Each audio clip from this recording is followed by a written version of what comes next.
I felt like I was failing her. She did struggle to put on weight as well. There was a couple of weeks there, yeah, because I was talking to you about it. I was like, how's it going? You're like, yeah, she hasn't put on weight.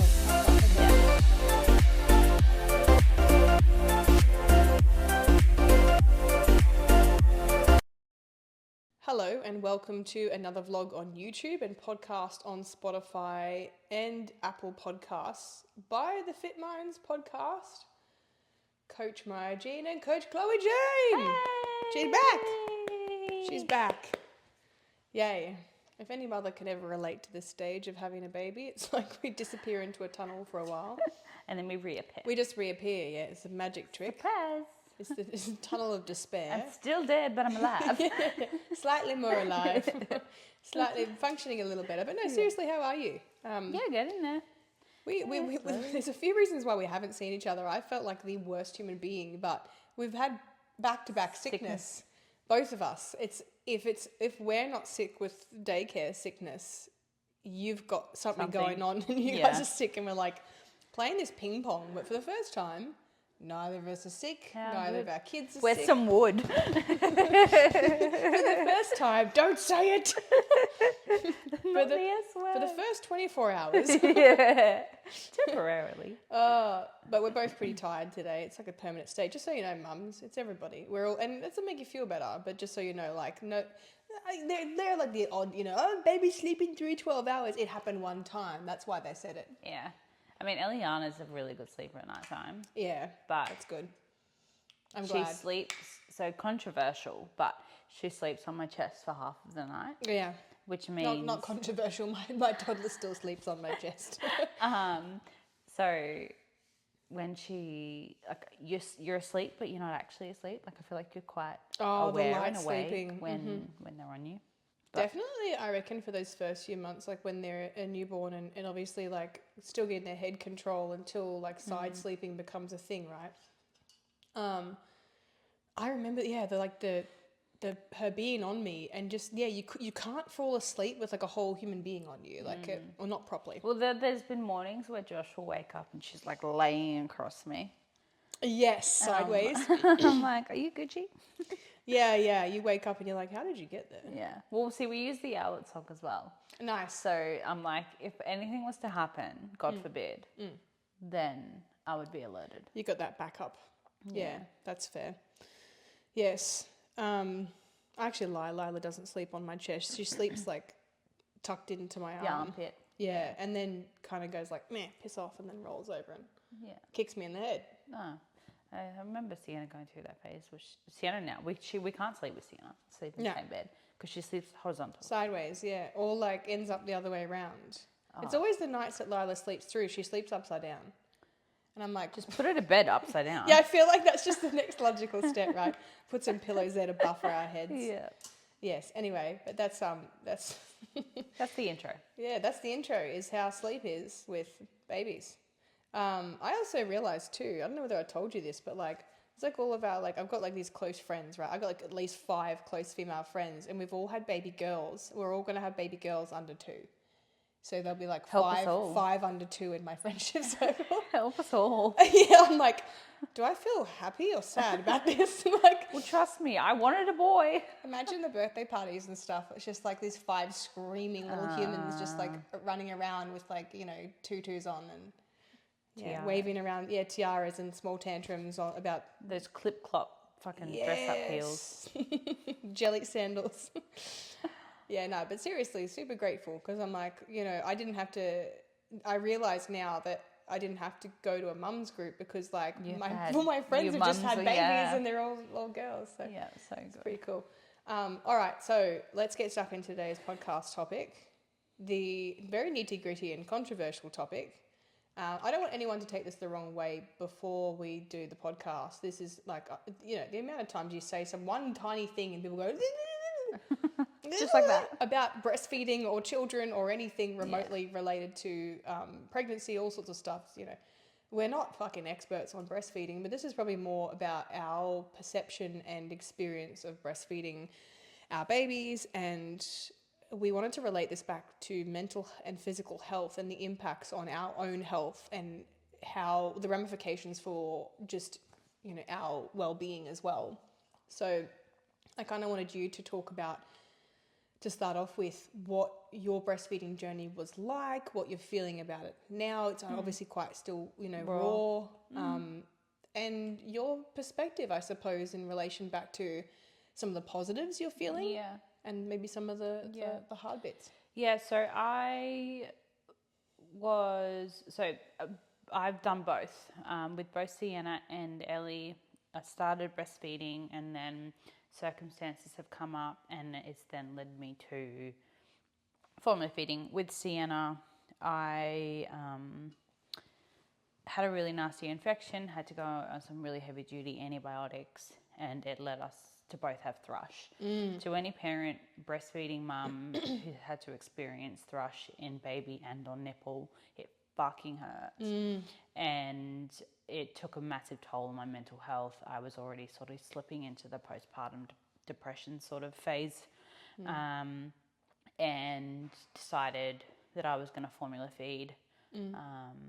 It took a lot at the time. I was young. I was 19. Yeah, wow. And in that moment, it felt like the right thing to do, and I don't regret it. Then this time around, I'd always said that I wanted to breastfeed for as long as I could. Obviously aware of the effects that breastfeeding can have on your mental health sometimes. There's lots of pressure. There's not enough talk about. It's all like this beautiful experience, but no one talks about the parts that feel horrible. Yeah, I feel like there's almost too much information.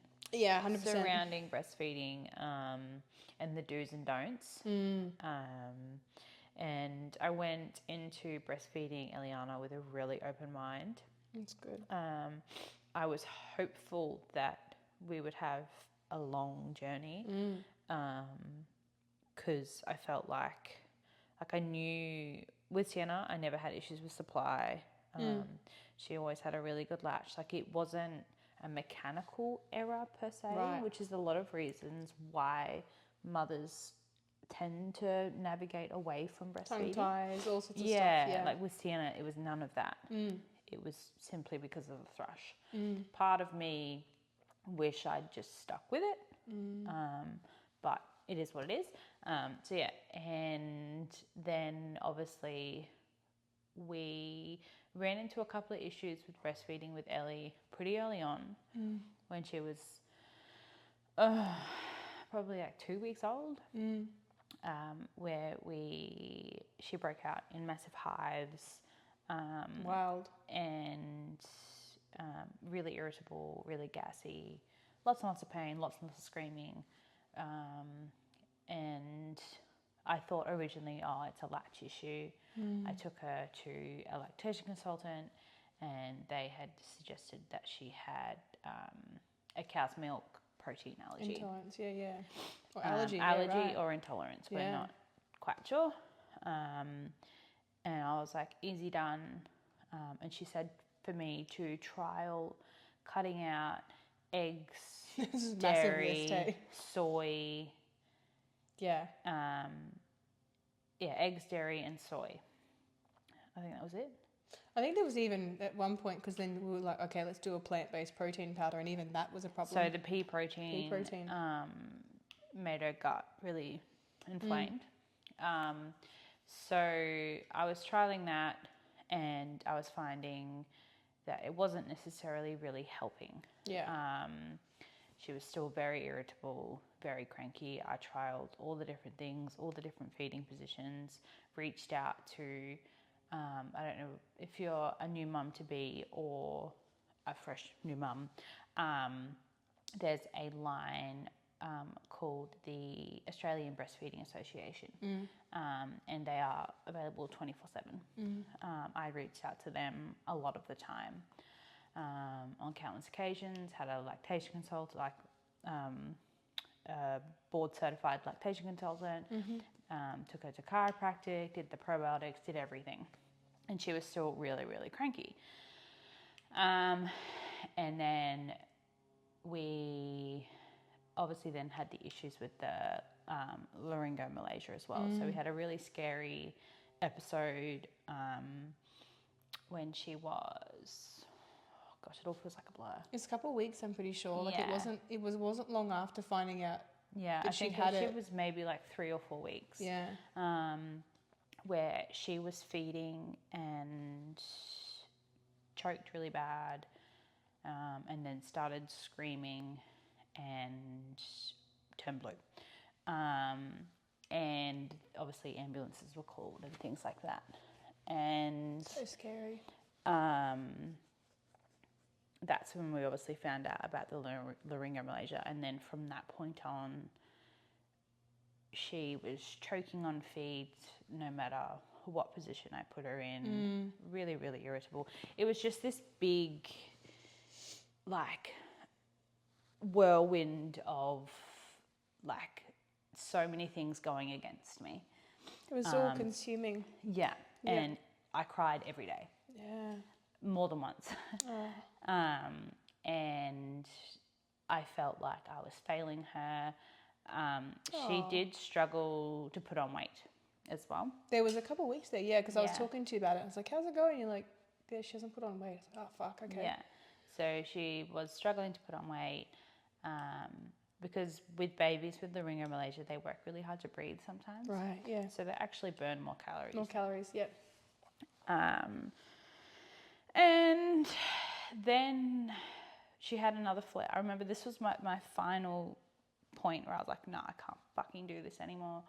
She had another skin flare up, and we were out with Josh's brother and his family and stuff like that. And his brother had suggested that it could possibly be due to wheat. And because I just put a oatmeal, oat milk cream on her, and yeah, sure enough, it broke out.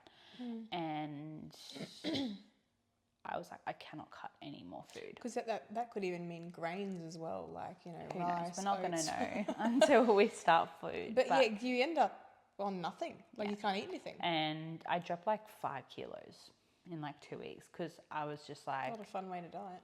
I can't eat anything. Yeah. And I was working with you, trying to come up with ways where I could hit That's my right. protein, because obviously I knew the importance of making sure that I was eating enough and eating enough of the right foods to make sure my supply and Right. all that sort of stuff.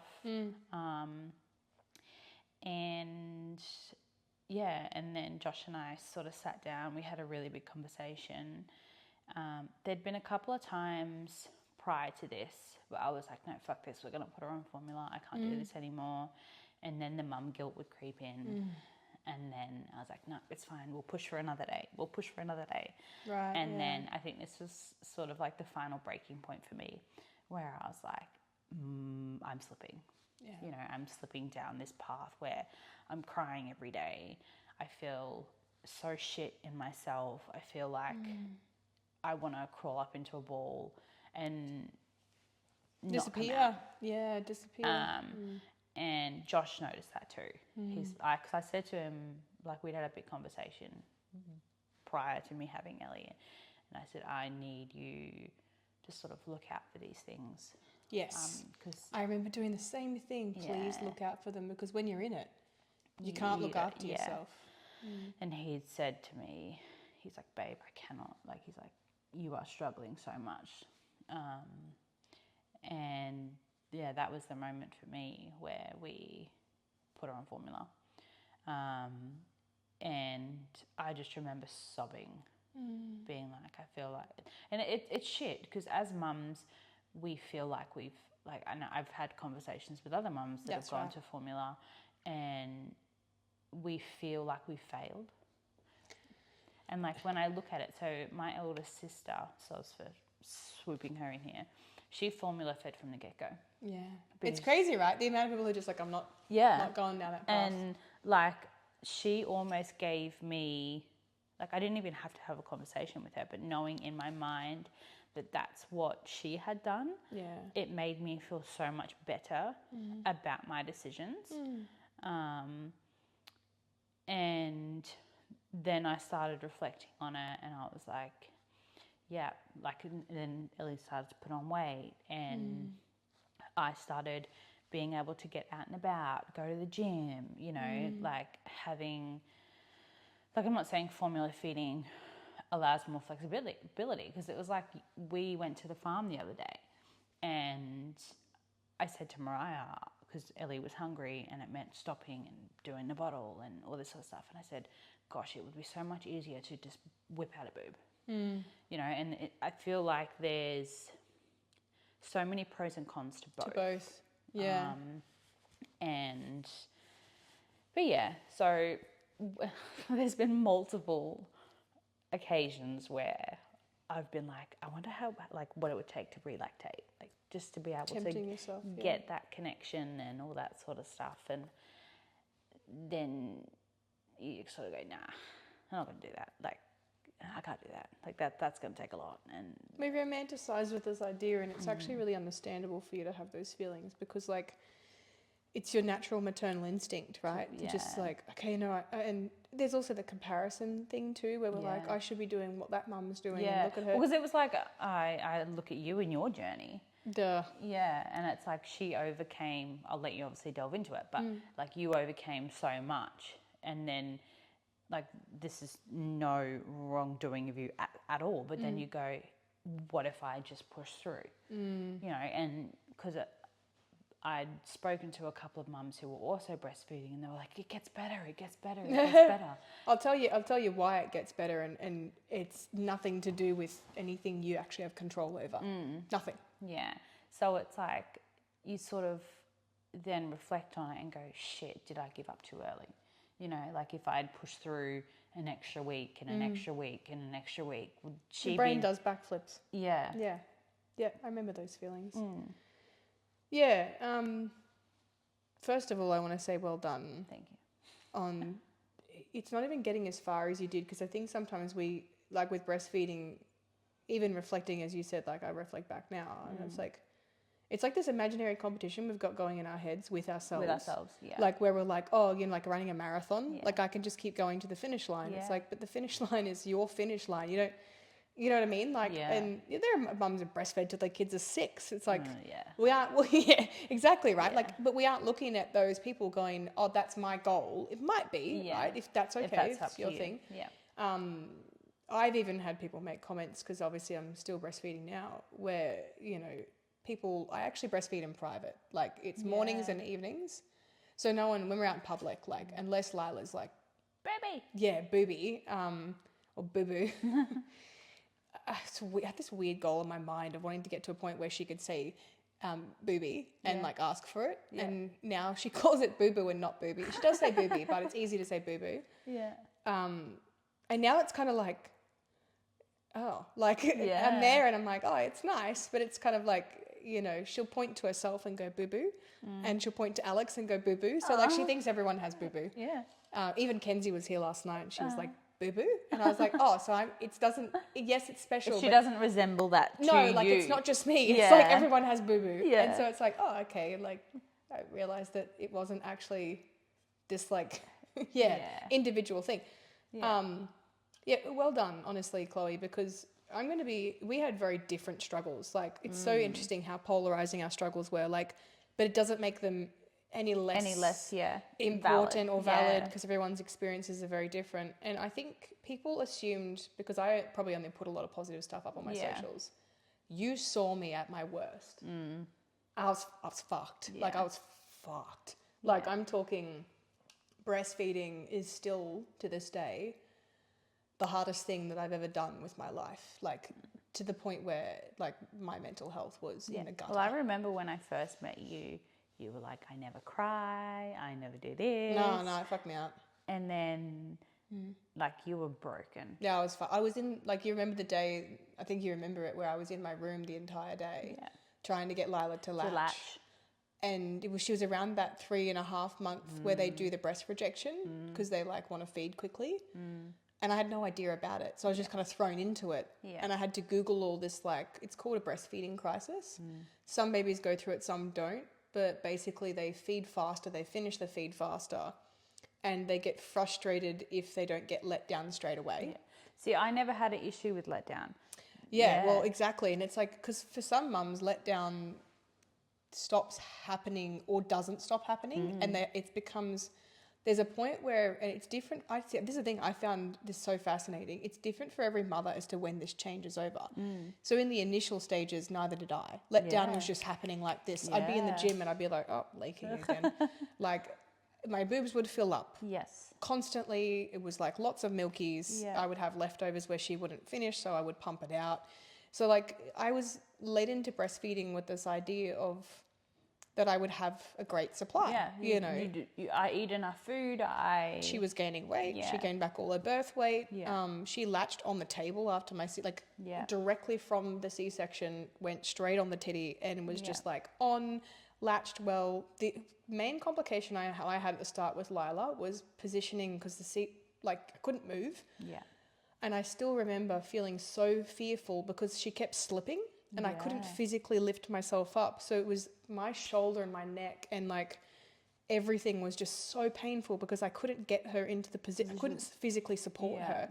So they had to keep putting a pillow underneath me to support the feeds. And I finally got her into the right spot, and all the nurses were like, oh, you know, it's like you've always breastfed. And I was like, that is not true. I really would just like, did not sleep for 3 days, you know, and I had to nipple shape. So I have like really flat, sorry guys, you're going to find this out, but like, so my nipples aren't like super protrudy. They're not, you know, I've talked to you about the different flange sizes and how like I had to get really small flange sizes. So, but that meant that Lila's mouth didn't kind of fit properly. So our latch issue was that she kept coming off. Yes. So I had to nipple shape, like where you create a biscuit. Yeah. For like, I'm talking the first probably 4 or 5 weeks. And you remember me having to just like pinch. Yeah. I kept getting cramps in my thumb because I was like cluster feeding and doing this to nipple shape every feed. And I was thinking, I don't know how much longer I can do this for, because it's exhausting. I couldn't just stick her on. I had to be consciously like, you had to be sat down fully. I couldn't feed, you know, in different positions. You did teach me a couple, which was really good. Yeah. The left one, for some reason, she maybe had a weird neck turning thing from the breech position. So she had to feed football for ages, which was super helpful. So thank you. You're welcome. So like I had so many I definitely had like latch issues and feeding position issues. And then on top of that, then it became that Lila started getting diarrhea and mucus in her poo, and like we didn't know what that was. Like, I was like, is this a mucusy poo? Is this a mucus? Is this diarrhea? She was pooing like 11 to 13 times a day. But then it was all this newborns poo a lot. Okay. And then it was like, so she was gaining weight and stuff. And then all of a sudden there was also a situation where like, and I won't go into detail with it, but where we basically stopped the midwifery service because they were being inappropriate and pushy. And I was like, no, I'm out. Like, I can't do this anymore. This is invading my privacy. So I stopped the midwifery service, and it was right after that where I probably needed them to be coming in and weighing her and checking on her because I stopped weighing her. Yeah. And then we saw her over time. I noticed it kind of coincided with around the time my dad was diagnosed with cancer at 9 weeks postpartum. So I got hit with this like horrible, I'd be sitting up at night just sobbing. Yeah. And I'd be feeding her and crying and feeding her and crying. And I have no doubts that it was a combination of a hormonal change that occurred, but also the fact that I was under so much stress that my letdowns just slowly became more and more delayed. Yeah. And I was noticing in feeds that she'd be quite upset after the feed, not satisfied, wanting to relatch again, and then also getting cranky and like just fussing. This cascade of, And then she was pretty gassy too, like as all newborns are. Yeah. Got her on probiotics, that seemed to somewhat help, but then all of a sudden her wheeze and poos didn't slow down or anything like that. She just stopped gaining weight. And she didn't actually ever lose weight. She just didn't gain. Put on, Lila stayed between 4.8 and 5 kilos. This is horrible, but from like, I'd say 3 months, between 9 and 12 weeks, I think like that's where it kind of started to slow down. Yeah. 12 weeks and 4.5 months, she stayed the same way. She was still in 0 to 3s at 4.5 months. She wasn't filling them out. You know, you remember you were trying to reassure me as much as you could. And you're like, I think you need to talk to, Breastfeeding Association, which we did. But I've got pictures of her. I cannot look at my daughter's pictures from 3.5 to 4 months. I just cry. She's happy. She was smiling. That's the thing. The Yeah. doctor was like, Yeah, see, it's so tricky because it's like they do say that obviously a hungry baby will let you know they're hungry. didn't cry. But I also think too that there's a stage where a baby gets to where apparently when they're that hungry that they just stop crying. Yeah. And we didn't, as first-time parents, we didn't know what to look out for. No. Everybody, my GP, the the breastfeeding association, they just kept saying, feed, feed, feed, feed, feed. And remember, you saw me, I was feeding like 13 times a day. I was just feeding constantly, like just latching her again and again and again. And the breastfeeding crisis happened, and then she started unlatching and screaming. And I think you remember it was just like, I would be there for hours. Oh, yeah. I wouldn't eat. No. I wouldn't move. No. I'd just be in my room. Yeah. And I remember the feeling of, I know that for you, you just would have felt helpless. I did. I definitely felt like, because I think to see you struggling was so heartbreaking. And it's like, I just wanted to go in there and like, there's been so many times where even from a personal experience, where I've said, I just want someone to sit me down and tell me what I need to do. Right. Yeah. Give me direction. Like, and this is what you need to do. This is what's going to help. Because all the decision-making process, like, you know, where your brain goes like, because obviously like at the start, everyone's like, you know, breast is best, breast is best, breast is best. And it gets drilled into you. And then you hear fed is best. And, you know, people are like, I fed my baby formula and they're fine. And like, no, I totally believe that. But this concept of, as you said, that this pressure on mothers that like breastfeeding is this thing that should come naturally, should be perfectly fine, should, you know, and all this, like, if you just latch them as much as possible and you just have chest to chest, it's like, Lila had a heat rash permanently because she was on me, like stuck to me like glue. So then I had to get cotton to put between us so that then she didn't sweat. Yeah. And it was like, I didn't realize that as well. Like I've got slightly less natural breast tissue. I've got implants. Yeah. And my actual natural breast tissue is pretty low. Minimal. Yeah. But they don't warn you about this stuff because they tell you that low supply, actual true low supply is pretty rare. And also low breast tissue is pretty rare too. So they kind of lead you into this idea that you couldn't fall into that category. Yeah. And I did. I found out when I booked my lactation consultant appointment, I was telling her, finally I booked one.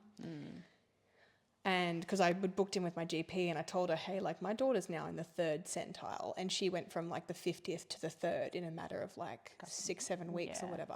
Couple of weeks. It was pretty rotten. And is she happy? Is she fine? Is she, she's doing those things, but she's now like, she's got no fat on her. Like she's just, her face was all gone. Yeah. Like she was a, happy little baby, but she just had lost so much weight. And, I just was like, I can't keep doing this. And I remember that point. You held so much pressure on yourself. Oh.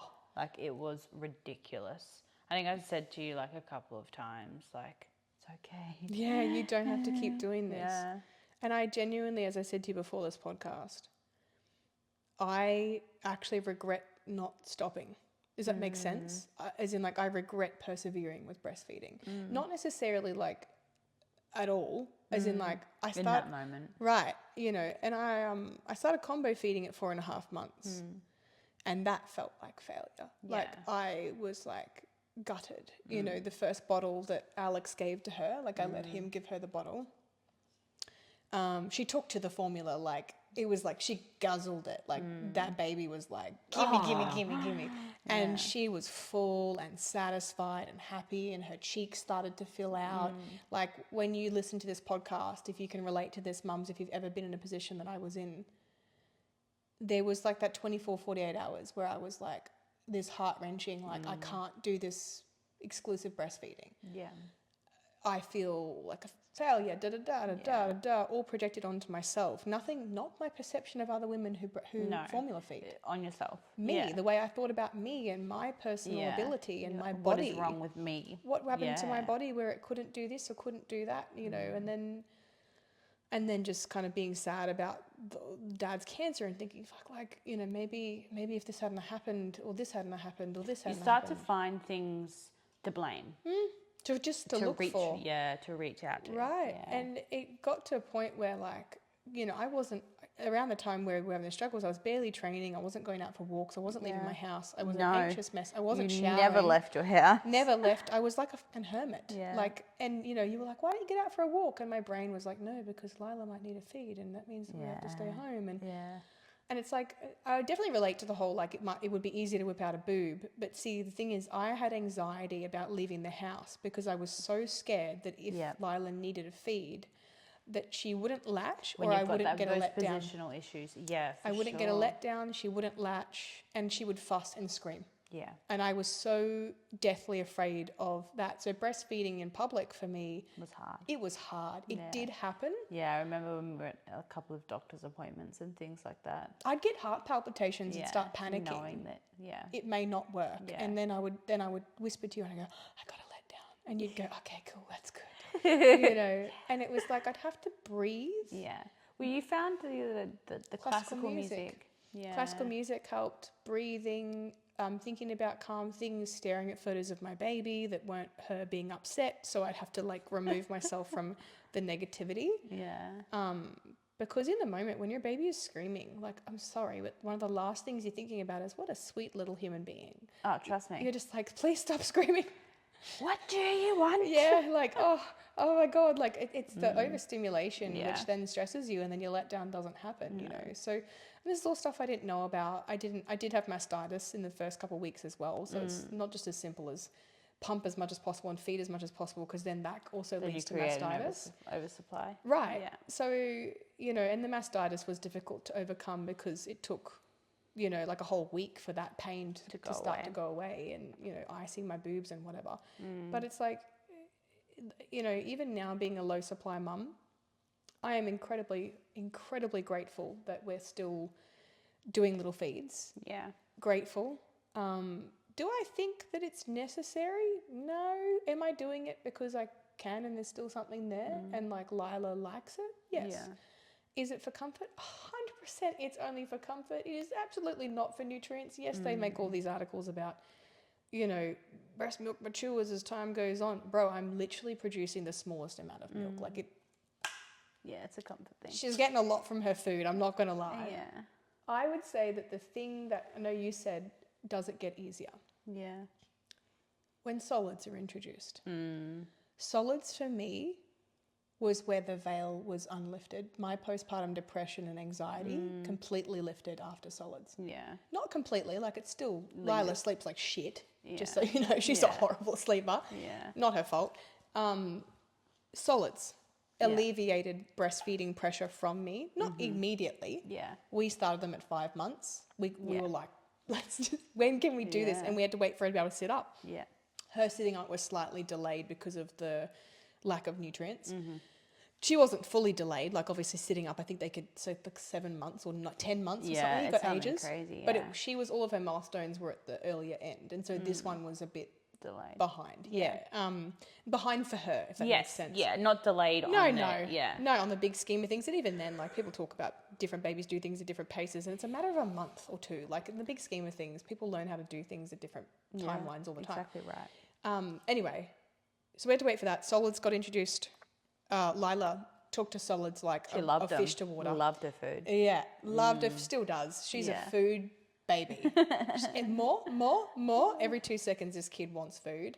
She's a very tall baby, and I do theorise that part of the reason why my supply wasn't enough is because she's a 98th centile child. Yeah, Eliana's 95th. Tall. They're just tall and long and fast metabolisms, and they chew through food. And I think they get to that kind of 2.5, 3 months mark where there's that massive growth. And for someone like me with less breast tissue, and maybe if I had like a smaller baby, I might have been able to keep up. But I do theorise that not her fault, but more that it's more complex than just one thing. Yeah. There's so many added layers to what this could have been. Yes, I eliminated dairy, so she stopped having the diarrhea, but then I probably wasn't producing enough milk either, and I was stressed and I wasn't getting letdowns, and it changed from hormonal There's to so mechanical. many different layers behind it all, isn't there? Right? Because it's like I knew when I changed to mechanical, because I'd have to sit there and she would have to latch for like 5 minutes and suckle continuously. And that wasn't happening to get a letdown, right? But then other mums are like, oh, I've been getting letdowns just instantly for like a year. Like, And some mums I do think it coincided with my first period Yeah. too, right? Because around 3 months I got my first period, and that's when my letdowns became more mechanical rather than just happening. So it had to be from stimulation. So I don't know, there's a lot of like, and as you said, too much information, I think it's conflicting. You know, feed every 2.5, 3 hours. That's another mistake I made, where I was feeding on the clock and I wasn't feeding on demand. But I found it hard to feed on demand because I couldn't read her cues because I had a dummy in. And it's like, long story short, with us expressing like our journeys, I have to say combo feeding, not just solids, combo feeding alleviated a lot of stress. The stress and anxiety. Yeah. I was no longer in my room sobbing. Like an absolute mess. Yeah. You know, the combo feeding meant that the way we combo fed, because it's actually really hard to do, we would breastfeed first and then we would top up with formula. We've often found though that when we fed her too much formula, she wouldn't be hungry enough for her next breastfeed. So we had to kind of do like find the sweet spot. Yeah, well, when Eliana was first born, we ended up in the NICU because she had low blood sugars, and we had to combo feed. Yeah. And yeah, same thing. So breastfeed, then top up with formula. Yeah. And part of me is like, shit, should we have just done that? You know? Combo but my feeding, issue wasn't supply. No, but combo feeding, exactly. Like, combo feeding is only, number one, is very, very difficult because to get that balance right, don't get me wrong, it was even getting her to get used to the bottle teat. So she actually took a liking to the bottle. But I remember that she got nipple confusion and and so I had to spend days getting her to understand that this is a boob, this is a bottle, this is much faster, this is slower, this is for comfort, this comes first, this comes second. Yeah.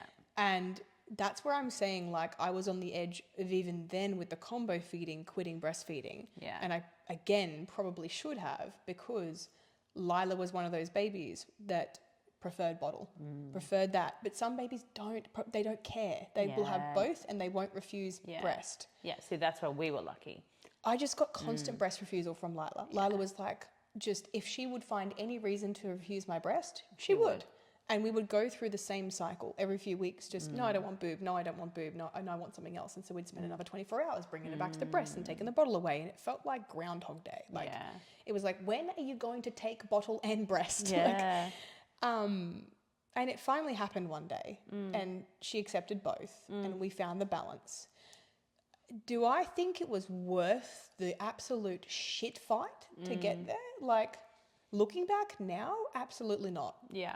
Absolutely not. Because I'm like the amount of sickness we've experienced in the past, like 10 months from daycare, like maybe there was some antibodies, maybe it reduced her, you know, she's got no food allergies, which is great. Yeah. Maybe it helped with some things, but I'm like, I remember being in the kitchen talking to Alex one night where I was so mentally unstable and I said, you need to call my mother or your mother or somebody To come up. Or just be on the phone. Yeah. Because I was like, I am not okay. Yeah. And I was shaking. Yeah. And I think it was after another breast refusal.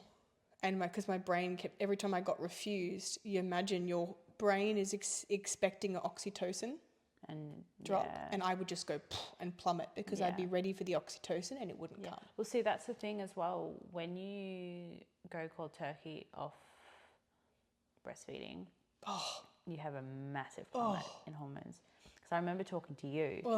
And I just said to you, I was like, I want to jump off a cliff. Oh, man. It is dark. It's dark. And then that's why they say a lot of people struggle. Weaning. Yeah. Yeah, weaning or coming off. I would admit that around the time that we started combo feeding, similar thing happened. Constant dread. This feeling of like deep, deep sadness. And nothing could change it. No. And like, it's so hard. Like, Josh used to say to me, what can I do to help? Nothing. And I just remember being like, I'm miserable and there's nothing you can do about it. How horrible, hey? Like, not necessarily for us to feel guilty, but for our partners and for ourselves to go through everybody on the outside. Like, I remember even with you, like being on the outsides of things. Yeah. Like, and just being like, I feel helpless that I can't, like, not in like a selfish way, but in the sense of like, I just want to be able to It's like watching an animal drown. take this load from you. And It's like, it's like watching an animal drown and not be able to save them. Like, it's that horrible feeling of like, let me do something. I'm helpless. Yeah. So it's not just the impact on, I wouldn't say that you should feel guilty as a mother for others, but just understanding that like, there's so much to it. There's so many layers. And there's that, the thing is too, is sometimes you get the jealousy and resentment of other women who just, I've got a great supply, I've got an oversupply, I tandem feed, I feed 2 babies. I had a friend when Sienna, I lived with her for a little while, and she had a beautiful breastfeeding journey. And I just remember, like, the first time I caught up with her, we went and got coffee. And sure enough, she popped out a boob, she's feeding everything, her little boy. And I just remember going home and being like, I want that. You know, why can't... And then you start to question, why can't I have that? It's almost this, like, this pure frustration with, you know... And it's by no doing of hers. It all comes from me. You know. And the other thing too is, like, from what I did, because I joined a ton of groups. Like, I joined these groups, and it was like, you need to eat this, and don't eat that, and eat more of oats, and eat this, and fennel seed, and fenugreek, and this is a medication. I went on a medication too. I went on domperidone, which did increase my supply. It didn't increase it to be able to exclusively breastfeed, but it was enough to be able to feel my boobs fill back up again. Yeah. See, I was even gonna, when I was thinking about relactating like a month ago, using domperidone. Yeah. Domperidone is a great temporary drug, but the crazy thing was coming off it. So I did 2 or 3 cycles of it, which I think was like 10 weeks, because I called them, or something weeks, it was cycles, because you can only do cycles. Yeah. Because I started getting heart pain. Like, I'm talking one night, I thought I was having a heart attack. Yeah. I'm not even talking a panic attack. I had pain in my chest, tightenings, shortness of breath, which is one of the symptoms. And the reason why it's banned in America is because of heart attacks in women. Women just dropping dead from domperidone. But I was willing to risk my life to breastfeed my baby. Yeah. And it was like, that seems heroic in the moment. But looking back at it now... Until I look back on it and go, you fucking idiot. Like, not saying you're an idiot if you take domperidone, but just where I was like... You were willing to make that sacrifice to be able to fulfill this need. Yeah. And it was like, holy shit. But it also does pay a lot of credit to a mother's maternal instinct where, how to put it... We are willing to go through the ends of the earth. The weird shit we do. But also knowing, like, okay, like, maybe don't throw yourself in front of a bus, you know, because you need to be here for your baby. So I think we were very lucky too with formula. We started on 1, which was we've like, and exactly like you've had a completely different journey. We started on 1 where Lila got really constipated. It was pretty cheap. Yeah. So we were like, let's just try this cow's milk allergen, because we knew she had an intolerance. Let's try this sensitivity one. Took to it like immediately, loved it. I actually tasted it. It tastes like vanilla. It's the one I think that Ellie's still on. Yeah. It tastes like vanilla malt shake. Like, it's really yummy to drink. I didn't drink it a lot. I just tasted it one time. Well, I was comparing it to my breast milk, because I was like, breast milk's really sweet. Yeah. Yeah. And Josh said, because they all try it. Come on, they all do. Yeah. We were in the shower and I was having a letdown. Yeah. And Josh was like... What does this taste like? He's like, fuck, it's so sweet. It's sweet, isn't it? It's, the way I would describe it, it tastes like warm honey water. Yeah. Like water with honey. I've never tried it before. With very watered down milk, if that makes sense. Like a little bit of milk flavour, but a whole lot of honey. In water. It's a very strange flavour. I don't like it. Warm is very strange. But anyway, I don't drink it. Like, I don't like it. I like it like this. No. It was, I think the couple times I tasted it was just out of curiosity, honestly, because I was like, I really am wondering why Lila likes it so much. Yeah. But yeah, like, in short, there's a lot more to it. You know, even the domperidone drug, like I had hallucinations on it and was getting like invasive thoughts and all sorts of horrible stuff. So do I recommend domperidone? No, not really. You know, as I said, temporary measure, but weaning off of that is really hard too, because you know, they go, oh, your supply should maintain, and like mine didn't, just slowly declined again. Yeah. Same amount of feeds, just didn't work as a permanent solution. But like, in short, like, yes, I'm still breastfeeding now. No, I'm not breastfeeding now to brag about it or for nutrition, because as I said, formula and solids for me was honestly hands down the best thing that ever happened to me as a mother. I think it's just important that as mothers, we are open-minded in terms of this is your journey, this That's is my so journey. true. And There's 1,000 different versions. there are like babies. Every baby Exactly. is different. Every Genetics. breastfeeding journey is different. Personality, yeah. And I think it's also too coming from, like, I've been in the position of both, you know, and that guilt that we hold on to Yeah. when we feel like we're not doing right by our children. And it's important to understand that it's okay. Like, you're allowed to have those feelings. You're allowed to, I wouldn't say resent, but you're allowed to feel sad about the journey that Grief. you Yes. didn't have. Grief. Yeah. Yeah, 100%. But don't let that you know, like, it's a part of your story. Yeah, it's one of those things. Like, I reflect. Like, I had an appointment with a lactation consultant the other day because we have been having issues with Ellie feeding on the bottle. It's very common. Yeah. And she had said to me, because I had jokingly said to her, I was like, "Oh, how hard is it to relactate?" And she said, "You are going to continue to have these feelings for a long time." You do. I would even say even after you wean, no matter what stage you're weaning at, you know, the mothers who say, "Oh, I miss that," you know, because...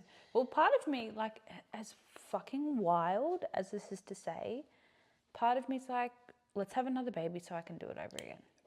Yes, remember we were talking about this and I said to you, I'm the same. The strong desire to redo something so that you can get it right. But because it was exactly the same after I had Sienna.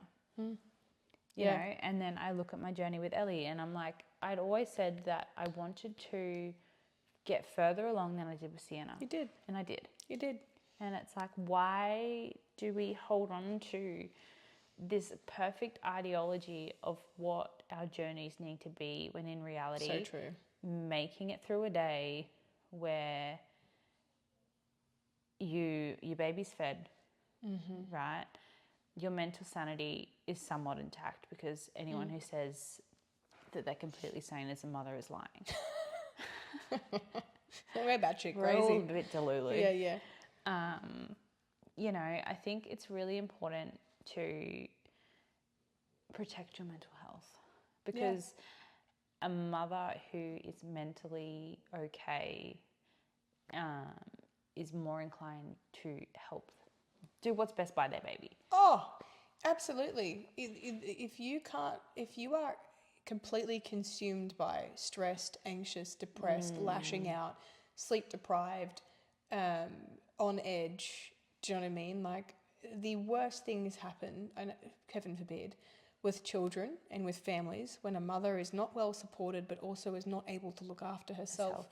And how the hell can you look after yourself if your head is cooked? Yeah. Right? And it's not your fault your head's cooked. Like, it's like, as you said, it's like getting to the point where, and this is the problem, right? Is because stubbornness is useful sometimes. Yeah. Stubbornness is not useful. And it's like we mentioned earlier, like, we're very driven women. Right. When you, exactly. When it's we not need- useful when you get to the point where No. it's actually detrimental. Yeah, like, why can't this be perfect? You know? Yes. Like, I need this to go a certain way, be Look a certain this way. Right. You know? Yeah.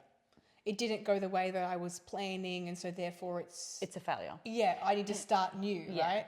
And the thing is like, I looked at it this way and I was like, you know, with Lila, like, the biggest influence I have on her life isn't going to be breastfeeding. No. The biggest influence is the way that I interact with her daily, Exactly. showing up for her, teaching her things.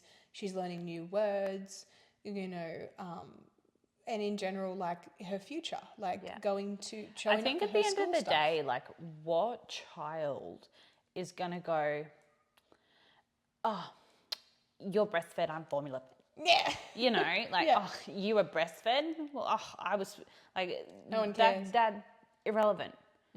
Right. Yeah, and it's like my mum, she breastfed me for, I think I was almost 3, right? Yeah. So the thing is, my mum like set this bar really fucking high. See, my mum couldn't keep up with me. I was a chunky baby. Give me all the food. Mum and Dad were telling me the other day, they introduced solids with me when I was 2.5 months old. You're kidding. Because they were just There was no rules back then. Right. There was no right or wrongs. Wow.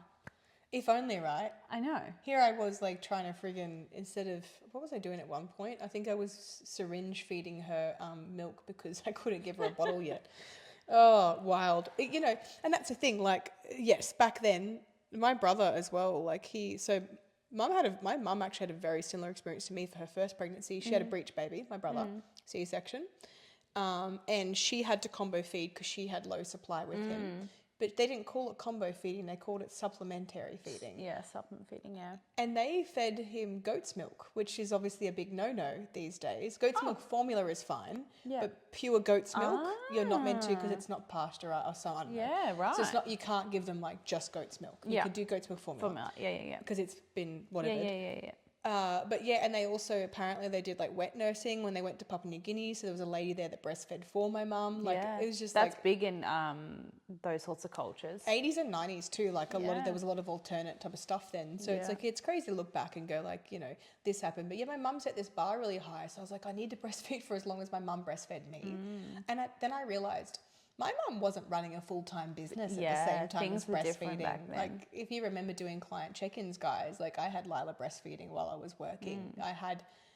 I had not, I wouldn't say work is stressful, but I had work as well as breastfeeding. Being self-employed, we don't have the luxury. It's like when I talk to people, I'm like, no, I've still been working, We didn't take maternity leave. No. And it's like, because people are like, oh, but why not? It's like, well, if I do that, I stop receiving money and my clients go away and drop off and that's it, right? Yeah. They're gone. Yeah. So I definitely think that there is a lot of positives and negatives to obviously running your own business, and that's a whole other topic, but it's like, that's another added layer, is that breastfeeding, if you're in the middle of bumfuck nowhere and you've got friends and family bringing you food and someone's doing the cleaning, which is actually traditionally what used to be and should be done but the way society is now and the way we've structured culture is that we don't have that, and rightfully so. Everyone is busy, everyone is working, everyone is stressed, everyone has got their own shit. Daycare sadness, it's fucked.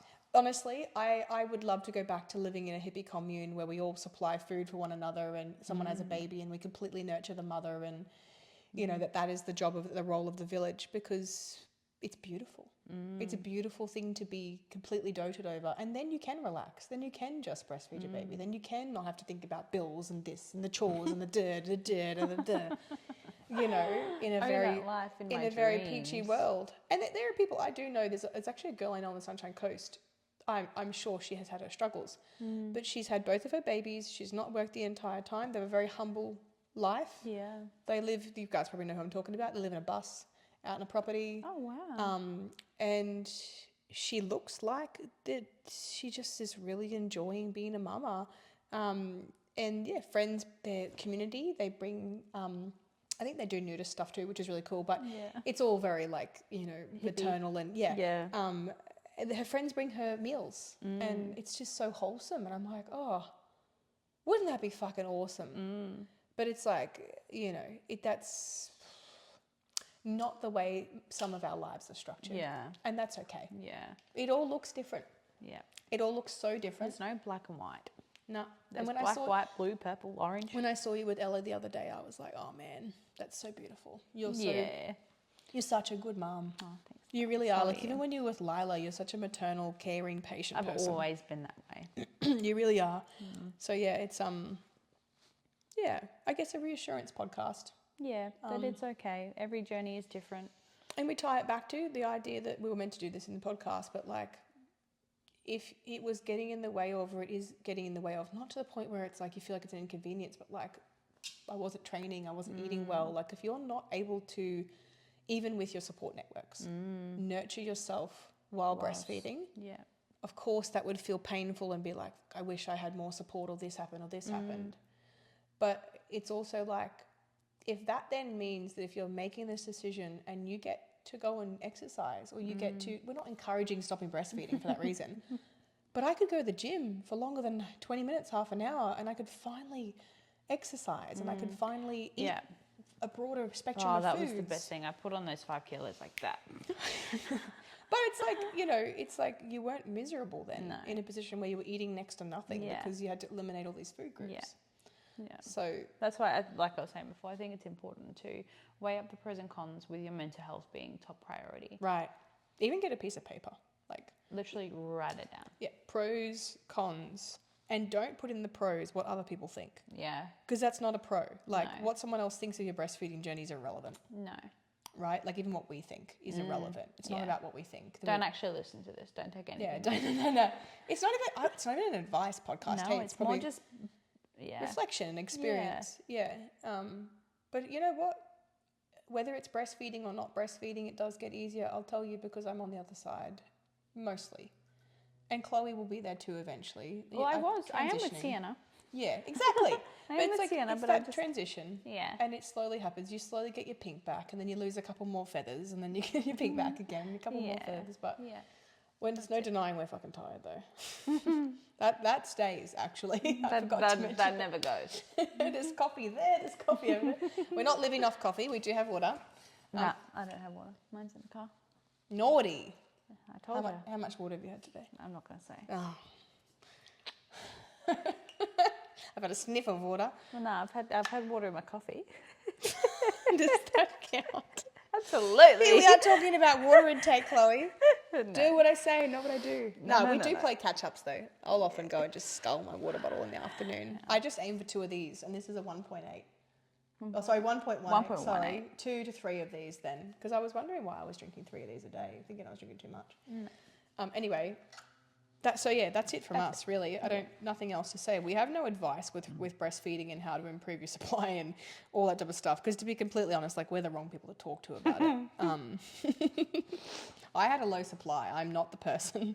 Yeah. See, I almost had an oversupply, and Ellie couldn't tolerate my letdown. Yeah, fast letdown. That's right. And like, yeah. Yeah. But like, we don't really have any. That's not what this was for. No. This was to tell you you're an amazing mum. Yeah. You really are. Your kid's alive. Okay. Yeah. Your kid's alive. Sometimes That's it. it's just about getting into bed going, I got through the day. I survived this today. Yeah. And I don't have cheese in my hair. But I do have vomit on my shoulder and food on my abdomen. You win some, you lose some. Yeah, that's it. All right, guys, that's it from us. We're going to finish up. Thank you so much. Thanks for coming back on the podcast. You're really welcome. appreciate it. It's kind of that balance of trying to, like, I want you to be back, but then I also want to make sure that you're still getting in everything you need to with your life, family balance and stuff. Yeah, I'll need to get back to my little one. Yes, appreciate you immensely for coming back on. So That's okay. we'll have her back soon, no doubt, I'm sure. Yeah, absolutely. Anything else you want us to talk about on podcast, feel free to message us. Otherwise, we'll just keep talking shit. We do. Yeah. It's funny how we say, oh, we'll only be half an hour. Fuck, yeah. Was it 45 minutes or an hour? It's 1 o'clock. I got here at 11. Hey, we had a lot of catching up to do. we did. We had some social stuff we had to talk about. Yes, that's it. All right, guys. Thank you so much. Looking forward to joining the podcast for you soon. Bye. Bye.